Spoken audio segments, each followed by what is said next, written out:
Learn a little bit more about ourselves as we have been doing. And I'm going to talk a little bit about and possibly introduce you today to this gentleman, one of our first vice presidents of AOI, who was there in December 1865 when AOI was founded. And this is William Bradley, William A. Bradley. I'm going to start a little bit before him, just to give you a little bit of a setup.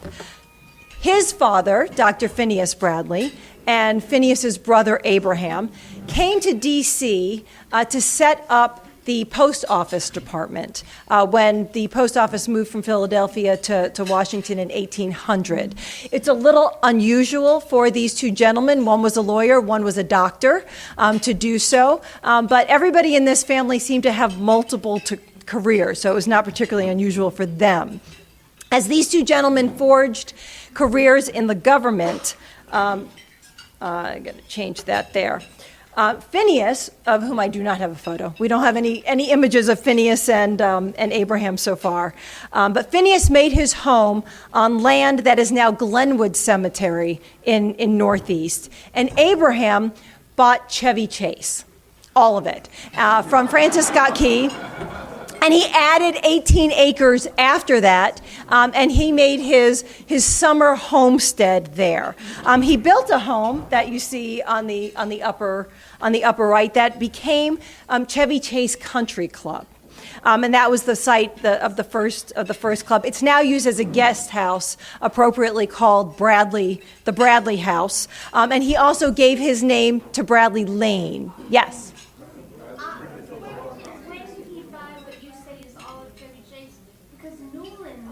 After.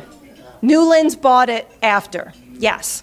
So this is before that. So this is why we get Bradley Lane. This is why we have the Bradleys. I always thought Bradley Lane was Omar, but it was not. It predates him. It's these Bradleys. His son Joseph was also an AOI member. So we will talk about him at another time. He is a very interesting gentleman who had a nice scandalous past for us to delve into a little bit more. So the Bradleys were here pretty early on. William himself gained a bit of notoriety in 1814. He was then a cashier at the Washington National Bank. And when he was there, in August of 1814, when the British invaded Washington, he threw records, he threw cash into a donkey cart, he drove them out to Brooksville, and he continued to run the bank. So the Washington National Bank never lost a day while the British were burning federal buildings. And then about 2 weeks later, he brought it back into D.C., and they continued on. Not just because of that incident, he became president of Washington National Bank, became president of two different banks, exactly. Also president of Franklin Insurance. He was postmaster general of D.C. He was elected mayor of D.C. He served in the D.C. National Guard. He was a director of the C&O Canal.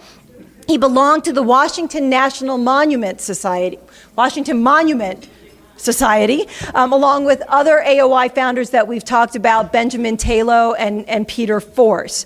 So he was an uber hyphenate. Nobody is putting William or his family in a corner. He was everywhere in early Washington.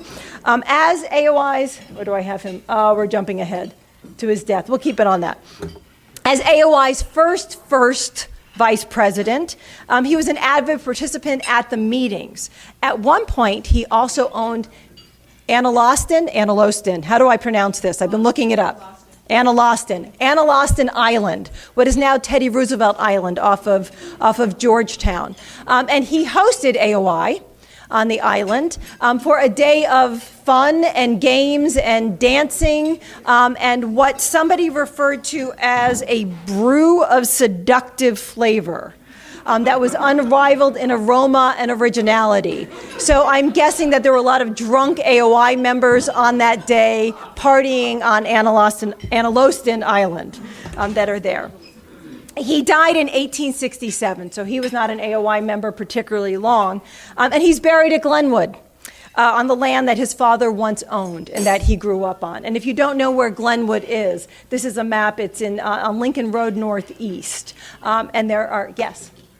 Does that say he was born in 1794? Yes, I believe he was, 1794. When he saved all those bank records, he was 18. Yes. So he was a runner at the bank at that point in time. So he had just started his career. So again, early notoriety for him and the family. One of the things that I thought was incredibly interesting about him when he died was there was an outpouring of tributes, as there usually were for this level of somebody who was involved in the community. But among them was an informal service that was led by Anthony Bowen. And Bowen was born enslaved to Bradley on Glenwood. He bought his own freedom at 17, and he went on to become the first black employee of the patent office, and a civic leader, a religious leader, an educational leader in D.C. and in the community, breaking all sorts of barriers, including creating the first black YMCA, which is why you might know his name from the 12th Street YMCA. It is the Anthony Bowen YMCA. He was also part of the Underground Railroad, both with his home and his church. They had spaces to help people escape to freedom. But apparently he also maintained a relationship with Bradley. He credits him, this is part of what he was said in the paper about him, that he was a great friend to both Bowen and people of his race.